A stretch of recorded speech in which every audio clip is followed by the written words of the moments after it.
senhor sofreu pressões, ministro? De jeito nenhum. Eu recebi uma visita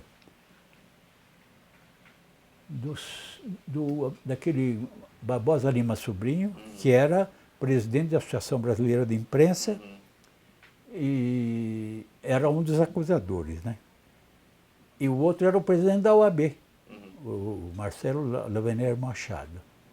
E junto estava o Comparato, e não sei se o Sérgio Sérvulo da Cunha, que por sinal era meu colega de faculdade, e também era advogado, embora não tenha atuado nos autos. Pelo menos não me lembro dele ter. Não, ele funcionou em algumas petições.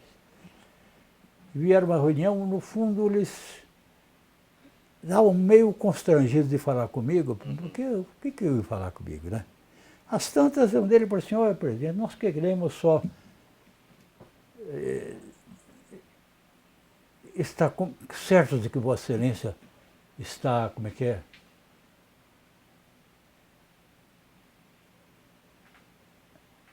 Sabendo da, não lembro da frase, sabendo da importância da sua participação no processo de julgamento. Eu esperei e falei meio brincando para ele assim: olha, se o senhor não tivesse me falado isso, eu não teria percebido. E brinquei, logo em seguida acabou o papo. É claro que eu sei que é relevante. Isso aqui é um país que está nas mãos do Senado e a parte processual está comigo. Mas o senhor fique tranquilo que vai ser de acordo com a Constituição e a lei. E se eu fizer alguma coisa errada, você pode ter certeza que o Supremo corrige.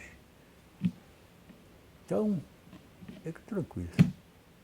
Aí ninguém mais falou comigo. Collor tentou um telefonema, mas eu não atendi. Ele era parte, né? Não podia falar. E eu me dava bem com ele, porque eu era presidente do Supremo, ele era presidente da República. Várias vezes eu estive lá no Itamaraty, em almoços e jantares com chefes de Estado. Vinha o presidente da República, o presidente do Senado, o presidente da Câmara, o presidente do Supremo e as esposas. Então a gente sentava numa mesa redonda ali. Então eu tive esse convívio com ele, tive alguns contatos assim muito raros. Uma vez fui falar com ele sobre aquele caso da autonomia, que tinha que colocar, o executivo tinha que colocar no orçamento a proposta do Senado, do Supremo, ainda que opinasse contrariamente, porque a decisão teria que ser do Legislativo. Não poderia o executivo impedir que a mensagem do Supremo chegasse ao Legislativo. E aí eu falei com ele entendeu perfeitamente, e com ele não teve problema. Depois é que houve alguns problemas. Alguns estavam achando que não pode ser assim. Imagina se o executivo vai encaixar uma coisa que não está de acordo. Encaixa na proposta feita pelo Supremo. Diz que o Supremo propôs isso. E pode dizer, eu sou contra por isso, por aquilo. Agora, quem decide é o Legislativo. Né? Então, teve dois contatos com eu tenho contato com o Collor, mas muito cordiais, não teve nada. E acho que estive uma vez também quando eu era presidente do TSE. Mas é para tratar de verba para eleição, essas coisas, né? E fui lá no gabinete ainda. E logo depois eu fui para presidente do Supremo, então deixei a presidência do TSE. Né? Então eu tive poucos contatos com ele, todos cordiais, com a esposa dele. Minha esposa conversava com a esposa dele. A esposa do senador que aparece naquela foto ali. Não é a minha esposa. Aquela quando o Papa veio visitar o Brasil. Então estavam as autoridades em fila, né? E a esposa ficava antes da autoridade, né? Por isso minha mulher nem aparece na foto. E a esposa do senador vinha logo em seguida, porque em seguida havia o senador, o presidente do Senado, o presidente da Câmara. E foi por isso que ela que saiu na foto ali. Mas houve muita coisa. Por exemplo,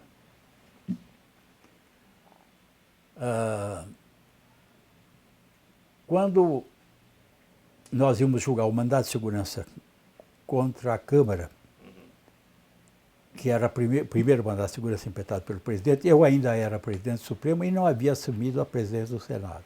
Então eu pude participar. Eu não era autoridade coatora e também não tinha nenhum impedimento. Participei.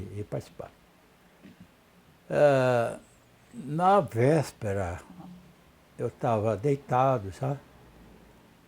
E aí toca o telefone, lá da portaria do prédio onde eu morava. Ela falou, ministro, há um grupo de estudantes da faculdade aí, e eles estão querendo falar com o senhor.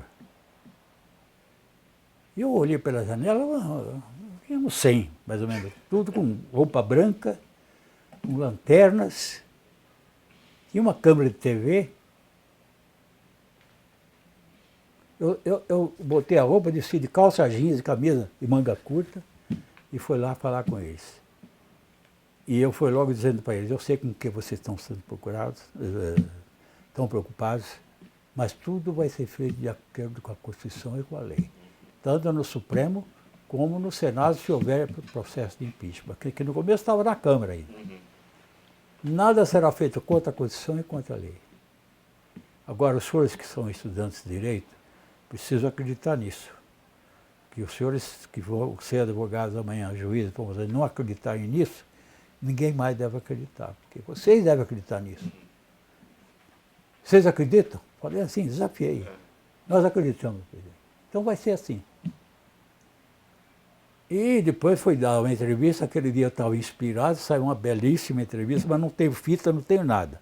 Um juiz de Ribeirão Preto me telefonou, falou, Cid, você está ficando louco. Você atendeu os estudantes lá, de calça jeans, e falando sobre o que ia ser julgado, etc. Eu falei, não falei como ia ser julgado, eu falei que ia ser julgado no mandato de segurança. E que tudo seria de acordo com a Constituição e com a lei. Só isso. Mas depois você falou, você deu uma mensagem muito bonita, que eu gostei muito e tal, mas só você que faz isso. O Ricardo Montserrat, é juiz até hoje lá em Rio Preto, não quis sair de lá. E os estudantes ainda cantaram, porque eu, quando vi aquele pessoal com velas na mão, era fim de ano, eu falei, não, deve ser cantiga de Natal, né? O Fião que vem cantar aqui, né? Olhei assim, aí toca o telefone, eles estão querendo ser recebidos pelo senhor. Aí fui, falei. E aí, no dia do mandato de segurança, eu já sabia, aí é outra coisa que eu queria contar. A gente sabia que uma multidão ia comparecer ali na Praça dos Três Poderes e ia pressionar o Supremo. E eu imaginei se viesse uma multidão, se a polícia fosse tentar conter, se houvesse algum incidente e até morte. Como seria? Seria pavoroso, né? Então, eu autorizei pela primeira vez ser transmitida uma sessão inteira pela TV. Sessão inteira do julgamento do mandato de segurança, o primeiro. E falei com os meus colegas, os ministros, que alguns não queriam, outros acharam boa ideia e tal. Eu falei, olha, eu estou sabendo que vem uma multidão aqui, que vai pressionar, vai tentar entrar aqui, vai conseguir entrar, porque lá é tudo vidro. Coisa mais fácil é quebrar vidro lá no Supremo. Eu segurando meia dúzia de gatos pingados lá. Para vir o Exército seria uma coisa muito dramática para trazer o Exército. A Força do Distrito Federal também viria um grupo pequeno.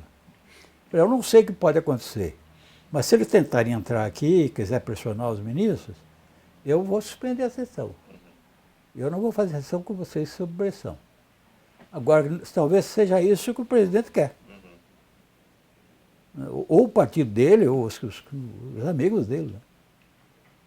Agora, o povo sabendo que vai ser transmitido para a TV, a maioria não vem. Vai ser para a TV. Então eu fiz uma entrevista dizendo que pela primeira vez ia ser transmitido. Eu conclamava o povo a assistir pela TV. Que ia conhecer muito mais os detalhes que estivessem de lado fora do plenário. Porque no plenário não caberia todo mundo. E seriam saber como votou cada um dos ministros e como foi o processo. De maneira que os senhores vão ficar muito melhor informados se vierem, se não vierem, e ficarem vendo na televisão, no seu escritório, na sua casa, onde acharem melhor. E os senhores deputados e senadores, da mesma forma, ficam convidados a assistir pela TV. E foi transmitido pela primeira vez integralmente. Não havia Tribuna da Justiça ainda, né? E foi assim. E foi transmitido e depois os ministros preferiam que os outros mandados de segurança, que não era eu que presidia, eu era autoridade coatora, né, porque eu já era tal no Senado, eles não queriam que fosse transmitida, e não foram.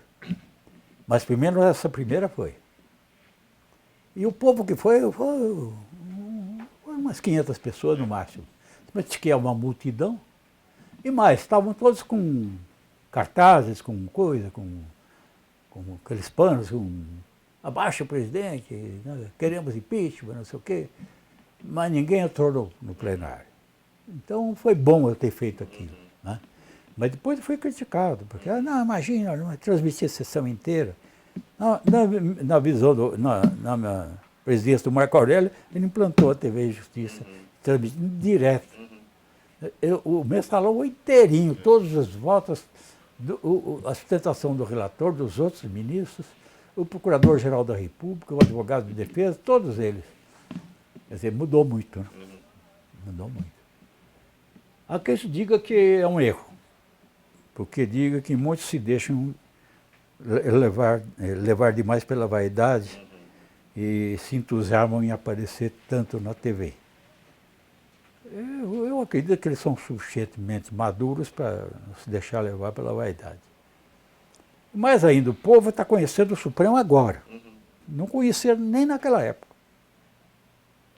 Nem sabia como é que se compunha o Supremo, quem eram os ministros do Supremo. Hoje já sabe o que é o Supremo Tribunal Federal. Principalmente depois que passou a ser transmitido pela TV Justiça.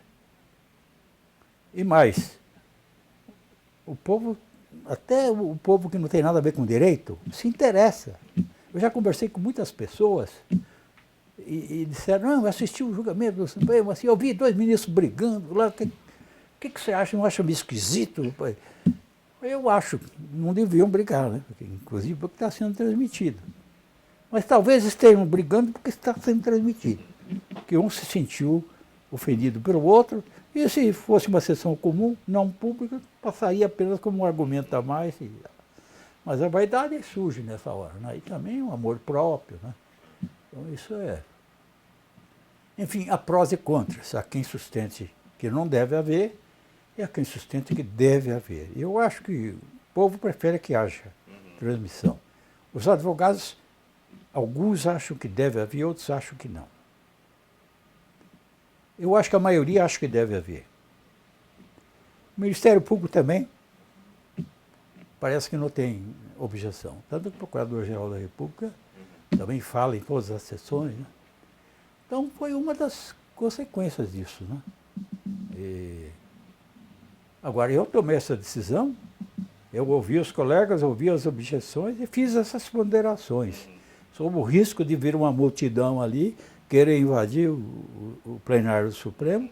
Nós tínhamos que adiar, porque não tinha condições de julgar, e estaremos concorrendo para protelar isso, eu não sei até quando. E aí nós íamos pagar pelo fato de ter adiado. Ainda surgiu o problema da bomba. A mesma sessão? Foi na mesma sessão, eu presidi a sessão. Foi essa que eu chamei o Sebastião e falei, Sebastião, estou recebendo, o Newton era o capinha que veio me avisar, ministro, do gabinete do ministro Galotti e do ministro Nery da Silveira estão dizendo, houve telefonemas dizendo que há bomba no plenário. Eu só chamei o Sebastião, que é o diretor-geral, e falei para ele, olha, eu vou suspender a sessão, não vou dizer nem porquê, mas você vai mandar fazer um rastreamento aqui, a Polícia Federal, e ele expliquei que tinha havido 2 telefonemas, e ele foi muito discreto, não falou com ninguém. Eu só comentei isso depois de que eu tinha saído do Supremo já. Enquanto eu estive no Supremo, não comentei. Comentei depois. E nem comentei tudo que eu estou falando aqui também, não. Alguns detalhes eu não... Eu preciso deixar alguma coisa para o livro, se é que o livro vai sair, né? Porque tem um que veio aqui fazer uma entrevista, um jornalista lá de Brasília, ele gostou tanto do assunto, que ele queria todo dia me mandar um e-mail para eu responder, e se foi isso, e como é que aconteceu isso, como é que foi aquilo? Eu falei, olha, a entrevista está encerrada, deixa o restante para o livro que eu pretendo escrever. Não sei se vai dar tempo, mas pelo menos é uma pretensão ainda. Para isso eu preciso me desligar das atividades atuais. Isso acho que não interessa para a entrevista, né? Depois do Supremo nós podemos chegar nela, sim, mas por enquanto eu gostaria de perguntar ao senhor, ministro, como foi a sua atuação na ação penal contra o ex-presidente Na ação Collor? penal eu absolvi.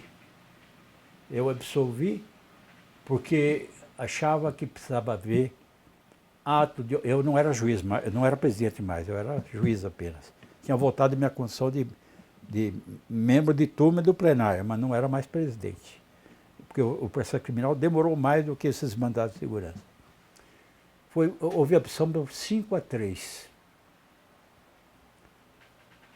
Os 5 eram Galotti, Moreira Alves, Celso de Mello, o Galotti e eu. Os 5 entendemos que... O ministro Gilmar também. O Wilmar, então eu estou mudando algum Não, voto. é que o senhor falou 2 vezes o ministro Galotti. Falei 2 vezes o ministro Galotti? Então é isso. Foi 5-3. Porque o Rezec não participou, porque tinha sido ministro do Collor. Eu não sei se o Brossard já tinha saído. Eu sei que tinha 2 vagas que formaram, votaram... Marco Aurélio se deu por impedido. Marco Aurélio se deu por impedido. Foi isso, Marco Aurélio. Se deu por impedido, que era primo dele, né? E a rigor não estava impedido, sabe? Tem mais essa, né? Porque a lei fala Colateral sobre o parente segundo grau, né? colateral até o 2º grau. E ele é 3º grau, porque vai Ele não é tio, ele é do primo, pai né? para o avô, do avô e desce para o tio, e tio para o sobrinho.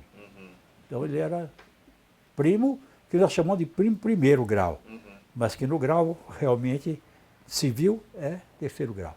Então a rigor ele não estava impedido, mas fez muito bem. Não ia ter sossego. Não viu esse, como é que chama esse ministro que foi advogado do Lula, foi advogado do PT, como é que é o nome dele? Se refere ao ministro Dias Toffoli? Toffoli. Pô, o que ele ouviu, coitado. Ele achou que podia julgar, mas, pô, tem certas atitudes que é melhor não participar. Não havia impedimento legal, mas era notória a conveniência de que ele não participasse. Ouviu tanta coisa, né? Ele deu o voto de acordo com o que ele acha que deve dar, mas todo mundo acha que foi por influência. Essa é a parte ruim da coisa. Né? E o que eu estava falando? Da ação penal. Contra Da ação o penal. presidente Collor. 5 entenderam que não basta provar que o presidente recebeu o dinheiro de quem quer que seja. É preciso saber que recebeu dinheiro para que fim. É o chamado ato de ofício. Quer dizer, é para favorecer alguém? É para criar um benefício para alguém? É para nomear alguém? Ou é para revogar a nomeação de alguém? É para tirar alguém do ministério? Enfim, para atender um pedido. Então, esse é o ato de ofício. O argumento é esse aqui. Se você não quer ser multado na estrada e oferece dinheiro a um guarda rodoviário, você está oferecendo para não ser multado. Então você está querendo um ato de ofício dele que consistente numa omissão e não aplicar multa. Agora, se ele receber o dinheiro e multar, ele não praticou o ato de ofício. Pode ter sido uma indignidade, pode ser um estelionato, pode ser um outro crime, mas não é de corrupção passiva. E ali a imputação era de corrupção passiva. Nós 5 achamos que precisava. Os 3 que acharam que podia, invocaram o direito estrangeiro, em que nessa situação se dispensa a exigência de ato de ofício pretendido pelo corruptor e prometido pelo corrupto. 3 acharam que não precisava, mas para isso invocaram o direito estrangeiro. E os 5 invocaram o direito brasileiro. E no mensalão isso já mudou, né? Agora já se prescinde do ato de ofício. Mudou a jurisprudência. Veja bem que muda a jurisprudência, às vezes contra o réu também. E já mudou. E naquela ocasião foi muito debatido. Os vencidos foram o Veloso, o Pertence e o Nery da Silveira. O Pertence tinha sido nomeado pelo Sarney. O Veloso tinha sido nomeado pelo Collor, e ele condenava. O Nery da Silveira tinha sido nomeado pelo Figueiredo. Só um deles tinha sido nomeado pelo Collor, e condenou. E os outros? O Celso de Mello tinha sido nomeado pelo Sarney. O Moreira Alves pelo Geisel. Eu pelo Figueiredo. O Galotti pelo Figueiredo. E o Wilmar pelo Collor. Mas ele foi só o relator. O revisor foi o Moreira Alves. Rigorosíssimo, né? Que votou também pela absolvição. Porque preponderava aquela ideia. Foi falta de decoro no exercício do mandato receber dinheiro de origem inexplicada ou inexplicável. Mas sem se provar que o que se queria era um ato determinado ou uma omissão determinada, não se considera aprovado. O 5-3. Correu o risco também de... O problema maior ali, sabe qual seria? Não foi por isso que foi 5-3. Seria se houvesse empate. Quem iria desempatar?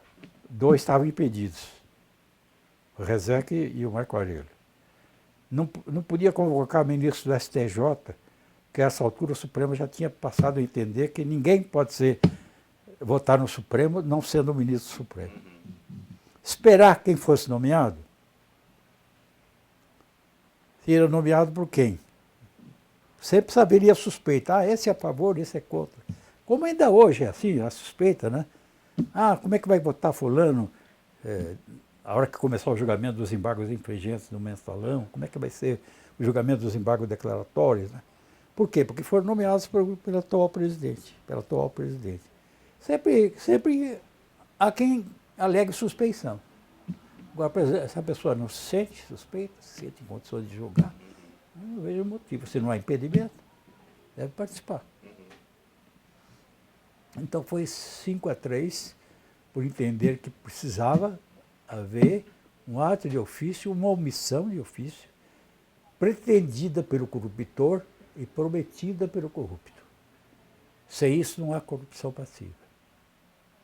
Pode haver falta de decoro no exercício do mandato, tanto que eu cheguei a dizer uma vez, eu acho que os dois acertaram. O Senado, porque puniu por falta de decoro no exercício do mandato. E o Supremo, porque não puniu porque não era corrupção passiva. Cheguei a dizer isso publicamente, que eu acho que os dois acertaram. E dizer que não era falta de decoro no exercício do mandato, ele receber dinheiro, esse dinheiro, a suspeita era de que fosse dinheiro de campanha, sobra de campanha, que tinham ficado com o PC Farias.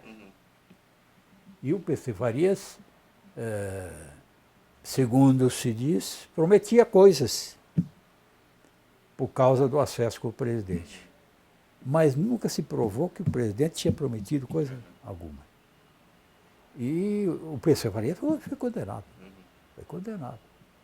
E o PC Farias, não sei se ele fazia isso mesmo, mas ele dava a entender que podia influir nas coisas. Segundo se afirmava. E que contava com a boa vontade do presidente. Isso é que não se provou. Em que consistiu essa boa vontade? Qual foi o ato? Quem foi beneficiado? E quem foi prejudicado pelo presidente com sua ação ou com sua omissão? Enfim, não se configurou, segundo o entendimento da época, que era corrente no Supremo Tribunal Federal, não havia crime de corrupção passiva. Havia falta de decoro no exercício do mandato, mas isso já tinha sido punido pelo Senado. Então, no fundo, eu acho que os dois acertaram. O Senado, porque a pena, a meu ver, era uma pena autônoma, segunda. A perda do mandato é uma coisa. Não pode, presidente não pode ser mais presidente. Não pode exercer o mandato. Agora, além do mais, ele não pode nunca mais, ou então por 10 anos, ou por 20 anos, ou por 8 anos, se é o máximo, exercer qualquer outra função pública. Nem por concurso público, e nem por concurso eleitoral. Não pode ser presidente da República, não pode ser governador, não pode ser prefeito, não pode ser deputado, não pode ser senador, não pode ser nomeado como ministro, nem secretário de Estado, nenhum cargo de serviço público. O que mostra que é bem diferente a coisa. Então, a pena autônoma, tinha que prosseguir mesmo, e podia impor. E foi o entendimento que prevaleceu no Supremo, que quando negou o mandato de segurança para o presidente Collor quando ele alegou que o Senado não devia ter prosseguido, né? Durante o processo de impeachment, o senhor sofreu muito assédio da imprensa, né? Isso foi um pouco algo inédito na história do Supremo? Na história minha também, porque eu era apenas um juiz. Uhum. E quando deixei de ser presidente de associação, então não dava entrevista nunca. Informação, quando alguém pedia informação, lá fazia informação aqui só por escrito. Você quer cópia da sentença, quer cópia do acordo? Ah, mas eu queria trocar ideia. Não, mas não vou trocar ideia, não. Aqui, ó, o que está escrito é que vale. Então não O senhor dava. é solicitado por jornalistas ou por eventuais outros interessados? Não, qualquer pessoa, eu não dava entrevista, enquanto juiz. Mas ali eu não era só um juiz, eu era um presidente de um processo contra o presidente da República, e num fórum político em que se ia discutir se ele devia ser apeado do poder ou não. Ali não teve jeito de eu me negar a falar. Comecei explicando a primeira vez como é o roteiro, porque mandei um cópia para eles. Aí. Todo dia iam lá, mas e aqui nesse artigo, como é que é? Isso aconteceu isso, aconteceu aquilo. Então as entrevistas eram todas sobre isso. Mas eu não passava disso. Eu ia nas embaixadas, porque eu era presidente do Supremo também, às vezes ia, eu era cercado pelos embaixadores que queriam saber como é que ia ser e qual que era a minha expectativa, o que é que eu achava que ia acontecer.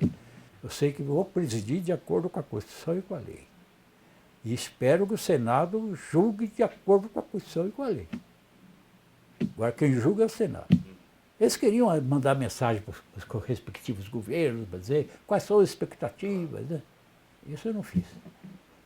Então, muita entrevista eu deixei de dar, e no dia do impeachment, dia mesmo do julgamento, eu fiquei, eu sei, 20 horas sentado. Foi uma loucura. Eu fui levantar, as pernas não me obedeciam, as pernas estavam duras, não tinham flexão. Sabe? Então, terminou, eu fui para casa. No dia seguinte, 6 horas da manhã, toca um telefonema lá de uma revista, que eu não vou falar o nome. Querendo uma entrevista comigo, eu falei, eu não estou aguentando atender o telefone. Agora eu vou lhe dar uma entrevista. Agora não deixou de ser um ressentimento meu.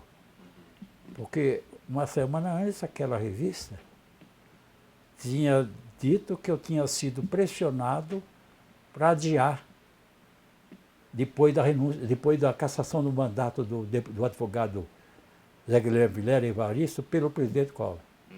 Quando a lei é expressa, eu citei o artigo de lei, e que fazia parte até do roteiro, dizia tudo aquela parte.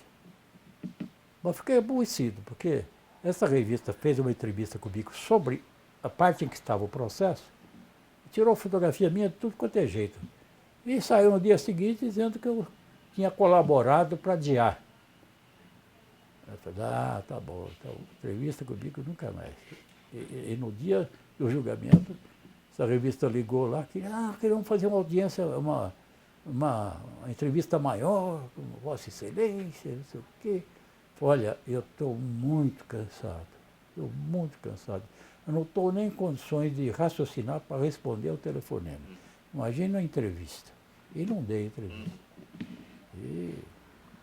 E não dei mesmo, até hoje eu não falei com essa revista.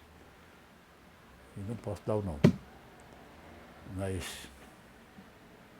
Ministro, de alguma maneira ou de outra o senhor foi pressionado para condenar ou absolver o Não, então de presidente? jeito nenhum. Nem pelo Collor. O Collor tentou falar comigo. Acho que foi no dia... Não, foi no julgamento lá não sei se foi no criminal ou se foi lá no Senado. Como é que ele tentou falar com o senhor? E chegou esse Sebastião, o diretor-geral, falou assim, o presidente me telefonou fulano de tal, que é segurança do presidente Collor, dizendo que o presidente quer falar com o senhor. E eu falei, fala para o presidente que lamento muito não poder atendê-lo, porque aquilo é parte de um processo. Eu só posso atender os advogados, não posso atender o... Não sei se ele falou isso, mas deve ter falado. Agora, só não sei se foi no julgamento de criminal ou se foi no outro. Acho que foi no outro. Acho que ele estava querendo o adiamento, era isso. E para conseguir trazer os senadores, eu falei com o Ipse Pinheiro e com o Mauro Benevides, que era o presidente da Câmara e o presidente do Senado, né? Disse, olha, vai ser o maior vexame da história se nós não conseguirmos realizar o julgamento por falta de quórum. Vai ser um vexame para o Senado, vai ser uma prova de que não dá importância nenhuma a um processo de impeachment do presidente da República. Ele não está também interessado na opinião pública. Eu falei logo assim. Falei, eu não gostaria que acontecesse, mas eu não posso ficar telefonando para senador para comparecer. Quem pode é o presidente do Senado. O senhor promete, doutor Mauro Benevides? O senhor fique tranquilo, eu não vou dar sossego para meus colegas enquanto eles não vierem aqui. E o Ipse Pinheiro falou da Câmara, porque eu já tinha falado, se o presidente renunciar, é a Câmara que tem que dar posse. E o Ipse também foi falar com o senador, com o deputado, movimentou o partido dele também, e compareceram em massa. Compareceram em massa. Era 81, acho que tinha 78. E olha, para reunir 78 senadores, um estava na China, outro estava não sei aonde. Veio reclamando, mas veio. Também os deputados que tiveram que ser localizados no dia da posse do Itamar também estavam reclamando, pô, tem que comparecer na Câmara, pô, é posse do presidente da República, que não há sem a presença de vocês, tem um quórum também. Não sei qual é o quórum, mas houve quórum. E depois uma coisa tão importante, o presidente vai tomar posse. E o presidente Itamar, no fundo o que ele queria era organizar o ministério dele para tomar posse na segunda-feira. Falei, presidente, mas se eu tomar posse, isso o senhor pode fazer com certa tranquilidade. Não precisa nem ser até segunda-feira. Você vai nomeando os ministros que precisa nomear. Não, eu já me convenci, o Ministério Baixo falou que é o senhor que decide, o senhor falou que já está decidido, então está decidido, vou tomar posse agora. Ele não criou caso nenhum. O Itamar foi muito elegante comigo, o Célio também. O Célio era amicíssimo meu, né? Era ministro supremo também, né? E... O senhor achava que não era bom deixar aquele final de semana sem presidente? Sabe o que é? Eu não aguentava mais, viu? Porque o processo começou no Senado, acho que em outubro, e terminou em dezembro.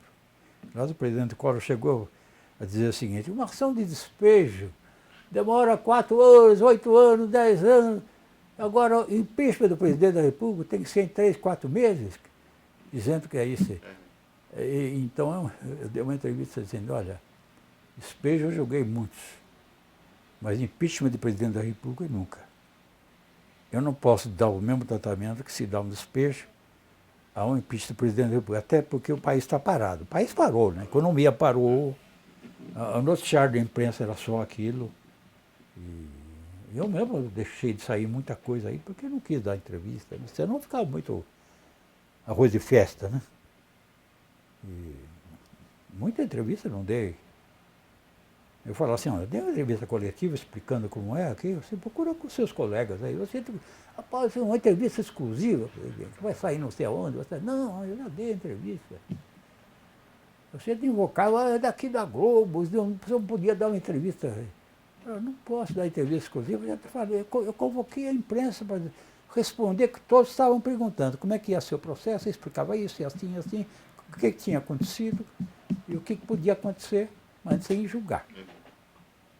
Então eu até que apareci muito, mas podia ter aparecido mais se quisesse. Não quis virar estrela também, e eu não me arrependo de nada. Tudo que aconteceu foi dentro da acordo com a Constituição e com as leis. O julgamento penal, cada um vê de um modo, né? Se fosse uma composição atual, até o Marco Aurélio teria condenado o primo. Porque ele aplicou a teoria do não precisa ato de ofício. O Celso de Mello, que aplicou ato de ofício naquele julgamento, nesse não aplicou. Mudou a jurisprudência. Agora, o Marco Aurélio teria condenado. Porque ele votou aqui. E a maioria atual, acho que não precisa. E vai mais longe. Não é só dispensa o ato de ofício. Basta o domínio do fato. é o caso do Zé Dirceu, né? Que embora ele não participasse de nada, ele é que estava comandando tudo. Ou pelo menos ele tinha o domínio do que estava acontecendo. Essa é uma teoria alemã, que surgiu no tempo do nazismo, mas que não tem nada a ver com o nazismo. É um purista do direito alemão que sustentou que quem domina o fato, embora não participe diretamente dele, deve ser responsabilizado.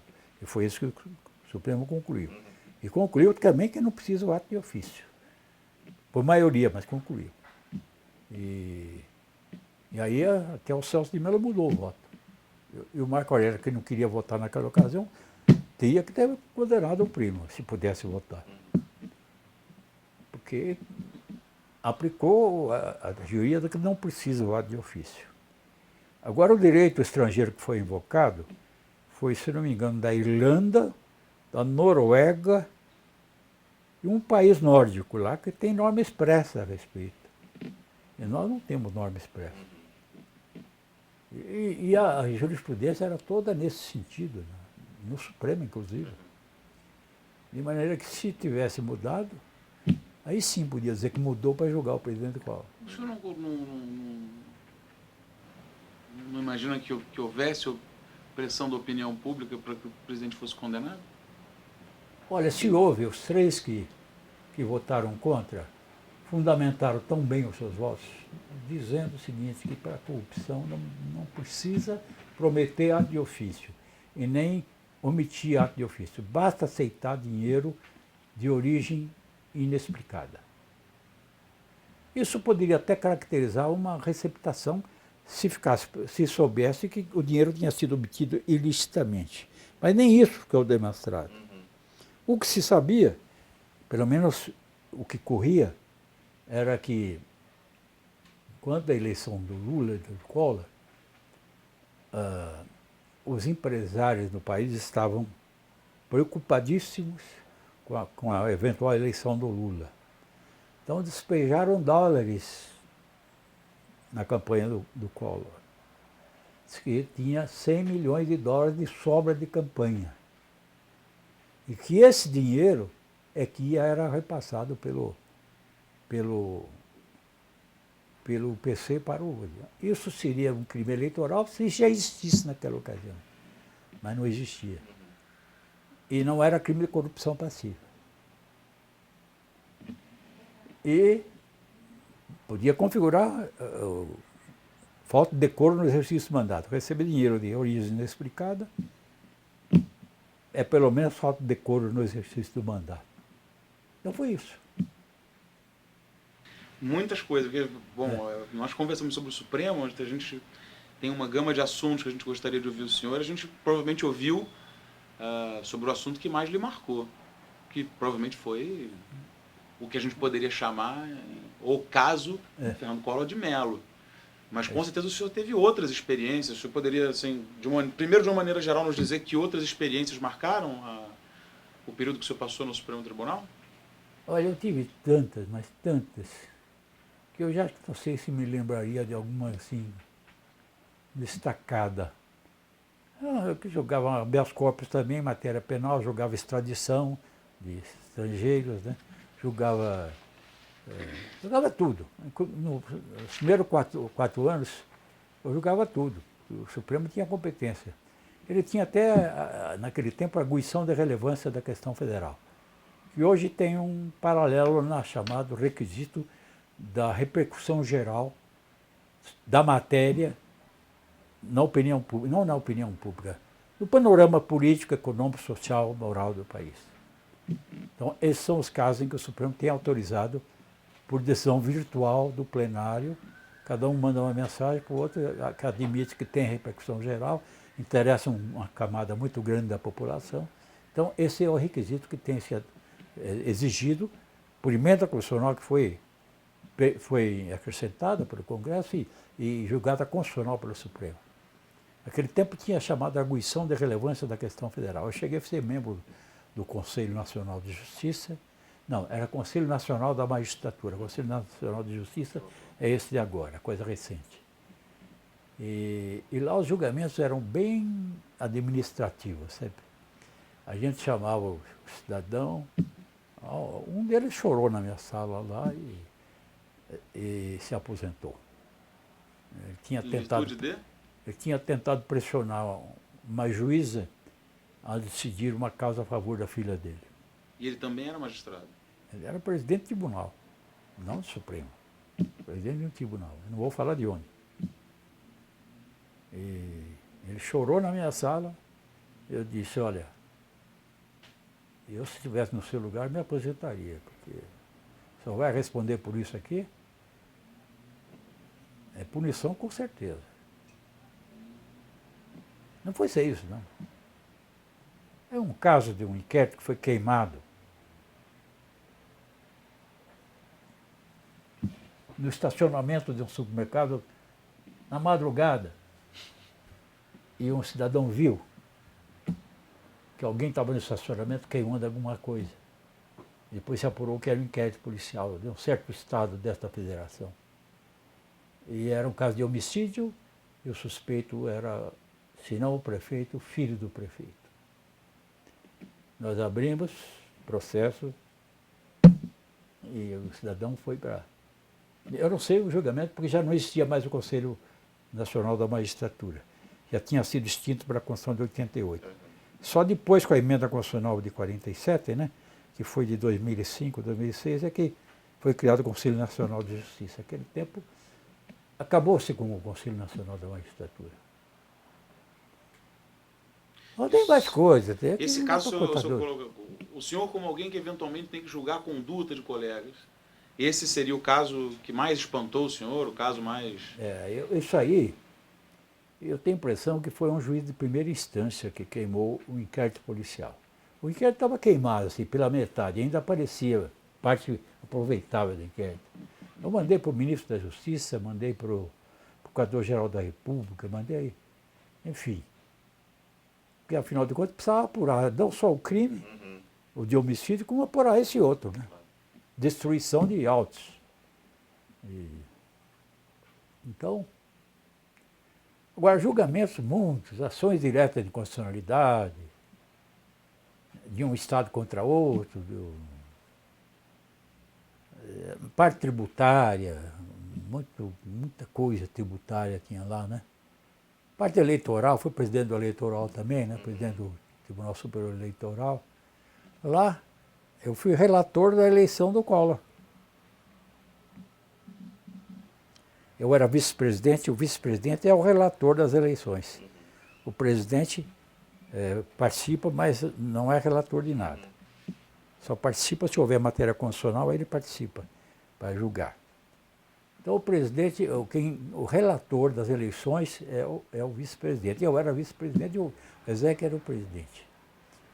E eu, no fundo, tive que dizer, o resultado foi esse, quem ganhou foi o presidente Collor, assim, assim, assim.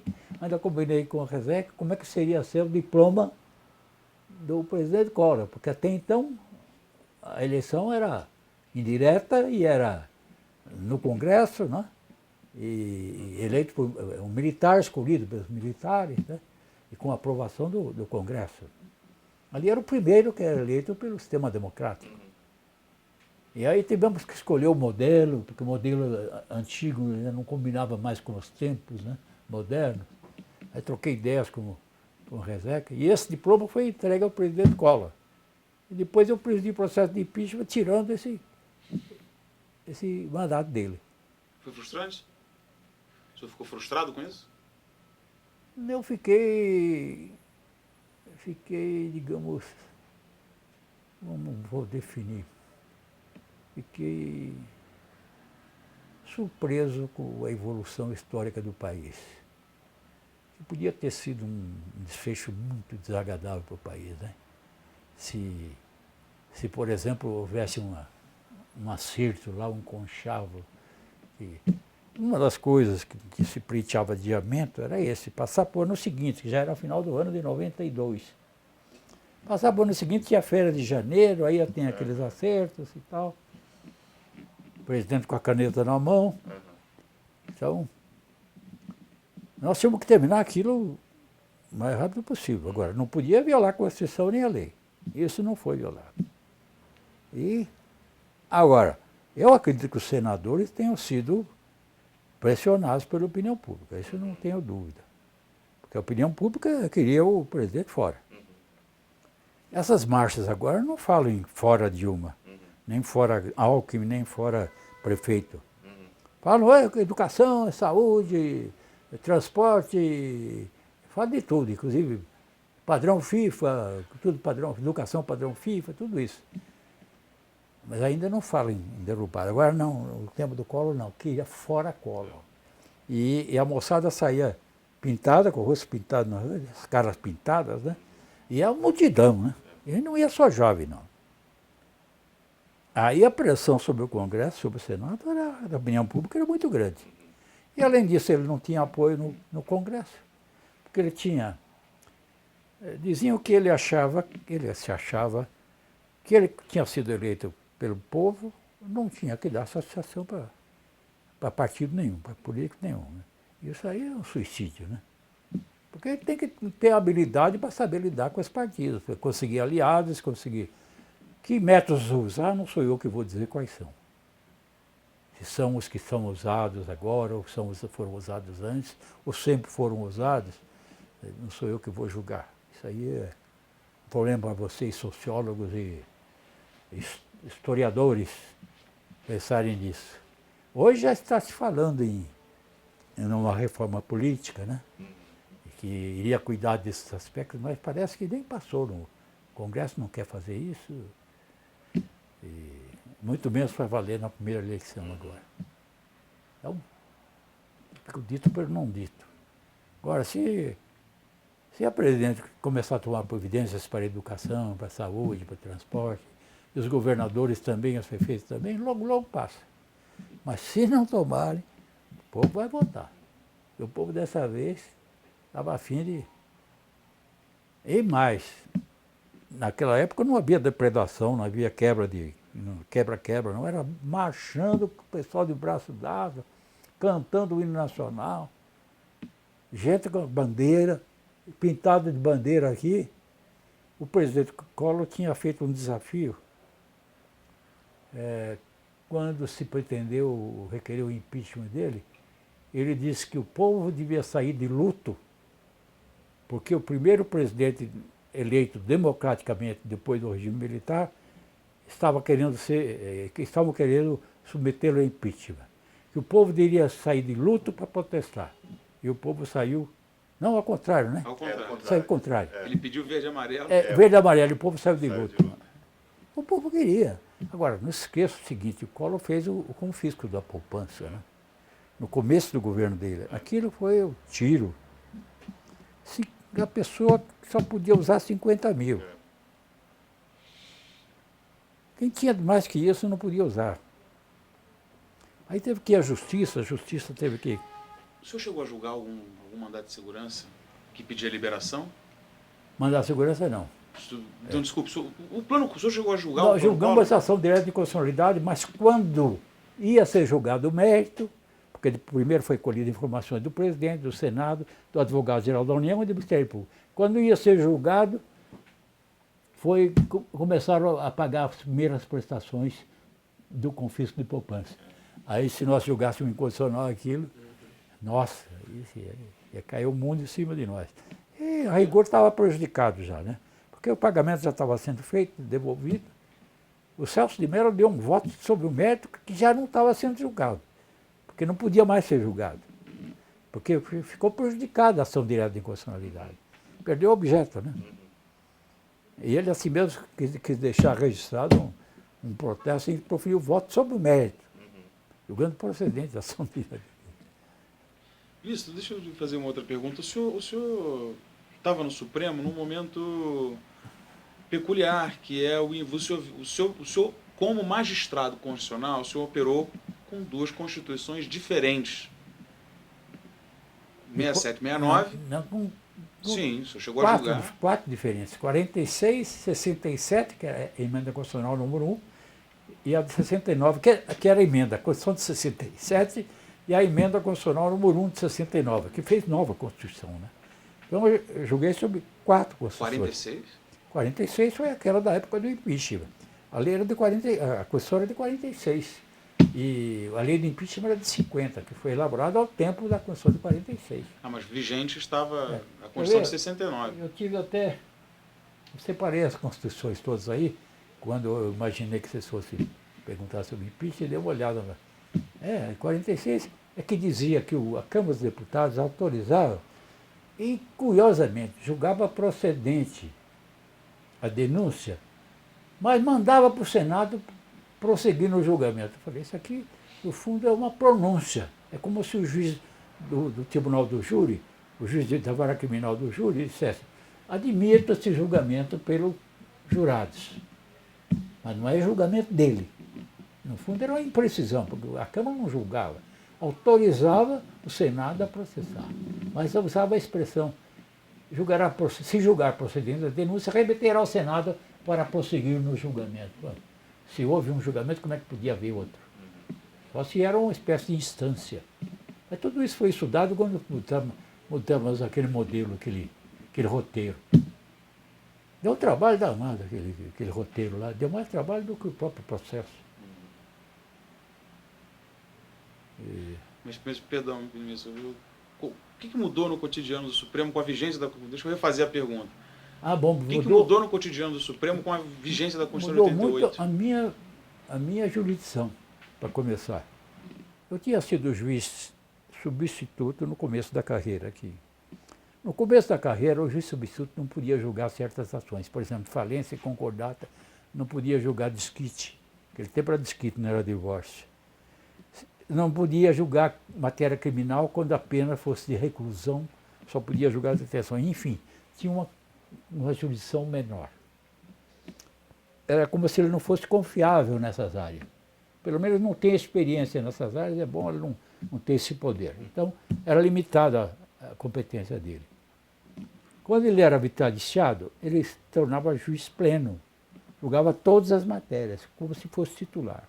Então, quando eu fui vitaliciado como substituto, eu continuei como substituto no ABC, não fui logo para... Não, o vitaliciamento foi depois de 2 anos, a nomeação para São Bento foi depois. Então, passei a julgar tudo. Então, eu adquiri competência plena para julgar todas as matérias, jurisdição plena. Depois eu fiz a carreira. Em São Bento, eu podia julgar todas as matérias, porque eu era o único juiz como titular. Em Guararapes, eu podia julgar todas as matérias, porque eu era o único juiz. Podia julgar até matéria trabalhista, porque não tinha junta de conciliação e julgamento lá na época. Depois que eu fui para Itapeva, eu podia julgar todas as matérias, porque eu era o único juiz. Depois que eu vim para São Paulo como substituto, se fosse substituir em vara civil, só podia julgar matéria civil. Se eu fosse para matéria criminal, eu só podia julgar matéria criminal. Se fosse vara de fazenda pública, só podia julgar matéria de fazenda pública. Se fosse para vara de acidente de trabalho, só vara de acidente de trabalho. Enfim, a minha jurisdição foi diminuindo, ficou limitada à especialização das varas. Uma espécie de racionalização do trabalho. Não podia dar todo o serviço para os mesmos juízes. Eu substituía nas varas citais também, que tinham competência mais limitada. E aí, eu fui titular da primeira vara civil. Aí eu readquiri minha jurisdição só no civil, mas continuei sem competência no crime, etc. Quando eu fui removido para a segunda instância como substituto, eu podia julgar matéria criminal, civil, família, tudo. Readquiri a jurisdição plena. Só que eu era designado mais para câmaras cíveis do que para câmaras criminais. Então tudo dependia de como a racionalização do trabalho, a organização do tribunal, como é que eu preferia onde eu fosse aproveitado. Eu ficava mais no civil. E assim foi no primeiro alçada civil, onde a competência ainda era menor que a do Tribunal de Justiça. O Tribunal de Alçada Civil podia julgar matérias até um certo limite. E certas causas, outras causas não podiam ser julgadas. Enfim, já houve uma outra redução no Tribunal de Alçada, no Alçada Civil. No Alçada Criminal, antes de eu ir para o Alçada Civil, também eu não podia julgar crime de reclusão, podia só crime de detenção. Não podia julgar tráfico de tóxicos, não podia julgar homicídio qualificado. Enfim, eram competências limitadas pela natureza do tribunal, pela competência do tribunal, pela jurisdição do tribunal. Quando eu fui a desembargador, eu fui para a Câmara Civil, para poder, continuando, julgar só matéria civil. No plenário, se eu participasse, eu poderia julgar, mas eu ainda estava fora do órgão especial, não estava lá, então não participava do órgão especial. Quando eu fui para o Supremo em 84, antes da Constituição de 88, eu readquiri toda a minha competência. Fiquei feliz da vida, falei, começar a julgar tudo agora. Penal, civil, processo penal, tributário, trabalhista, eleitoral, menores, preso, tudo que era matéria que podia chegar no tribunal, porque o Supremo tinha essa competência. Veio a Constituição de 88,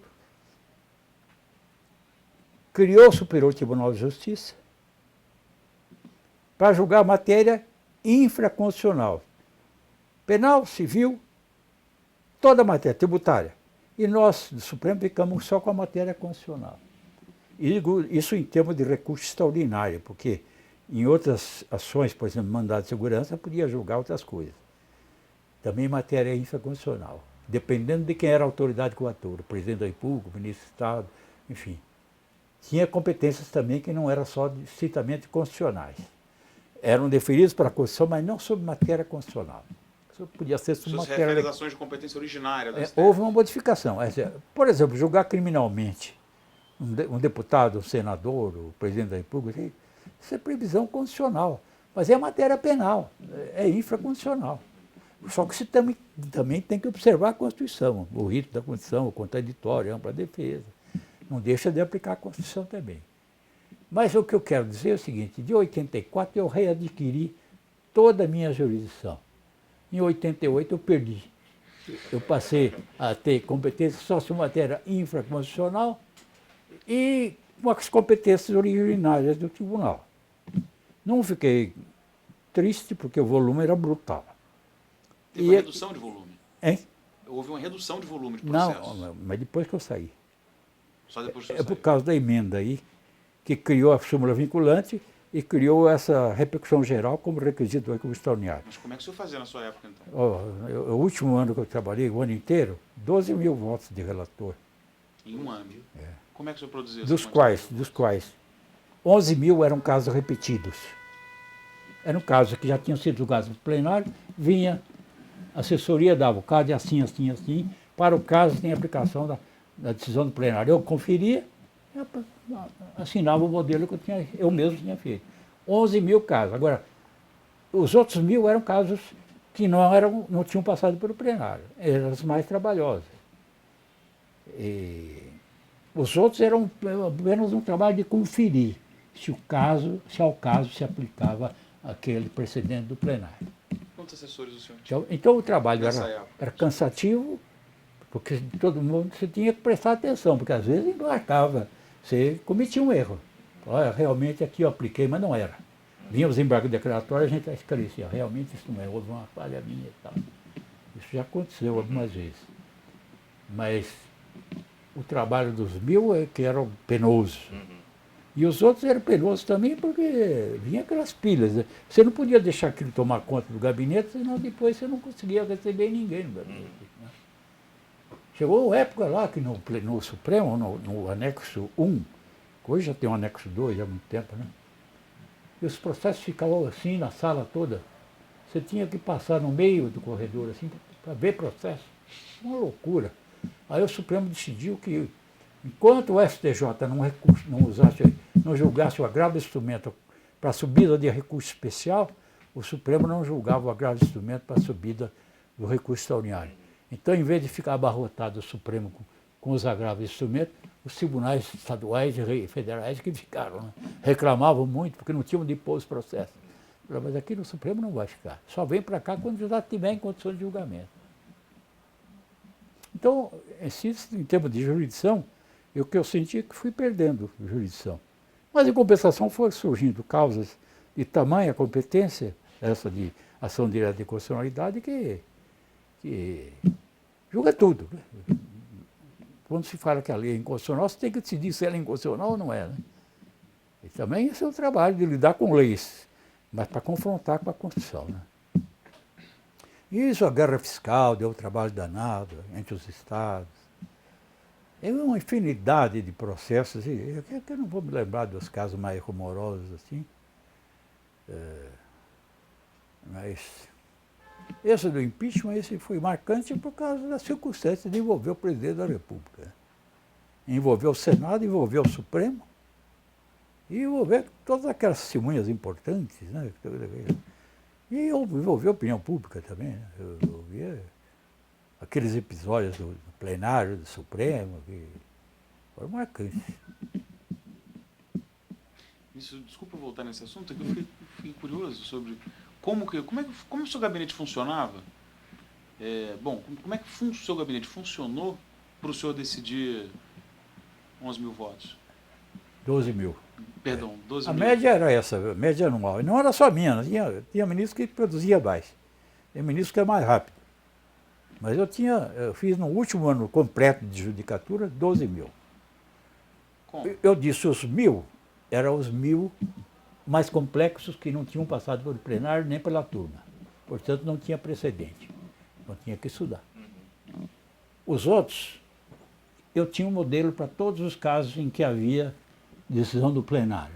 Então, eu dizia, o modelo, se houver essa situação, vocês providenciam, datilografam, digitam no computador essa emenda, assim, olha, o plenário, em data de tanto, decidiu no seguinte sentido. Vem uma emenda. Sendo assim, em se tratando de caso idêntico, aplica o precedente do plenário ao presente caso. E por isso nego o seguimento ao recurso, ou dou provimento ao recurso para julgar desde logo. Isso era trabalhoso, porque eram pilhas e pilhas e pilhas, né? Todo dia vinha uma pilha que tomava 2, 3 cadeiras. Agora, aqueles outros a gente ia separando. Aí você vou lendo com mais vagar, lendo com mais vagar. Muitos a gente lia das férias, porque não dava conta. Nas férias que a gente ficava sossegado em casa e ficava lendo, né? Muitas férias eu passei em casa. Às vezes eu ia para o Supremo para trabalhar lá meio clandestino, quer dizer, como se eu não tivesse. Mas aí o regimento do Supremo tinha uma norma que dizia o seguinte: se o presidente do tribunal não estiver em Brasília e for período de recesso ou de férias, o ministro mais antigo faz as vezes dele, não precisa ser nem o vice-presidente. Agora ainda há um rodízio entre o presidente e o vice. Naquele tempo não, o vice saía também. Então eu que ia para trabalhar com os meus processos e era procurado lá para cuidar das liminares que não eram minhas. Eu ficava louco da vida. Porque no fim você perdia tempo e não estava cuidando dos seus processos. E por que cuidava desse processo? Para não ficar atrasado demais. E porque aqueles casos exigiam maturação maior. Era caso que não tinha precedente, nem eu tinha estudado, nem o plenário tinha visto, nem as turmas tinham visto. Então eu é que tinha que ter mais cuidado, né? E aqueles casos acabavam um dia indo para o plenário. E no plenário se formava a tese. Aí voltava a ser caso repetido. Mas até lá era muito mais estudado aquele processo. Aqueles 1.000 deram muito mais trabalho, mas não deixaram de sair os 1.000 naquele ano. Porque saíram 11.000 repetidos. Eu falo assim mais ou menos por alto, né? Mas foi 11.000 repetidos mais ou menos, e os 1.000 que eram diferentes. E que exigiam maior meditação, maior maturação.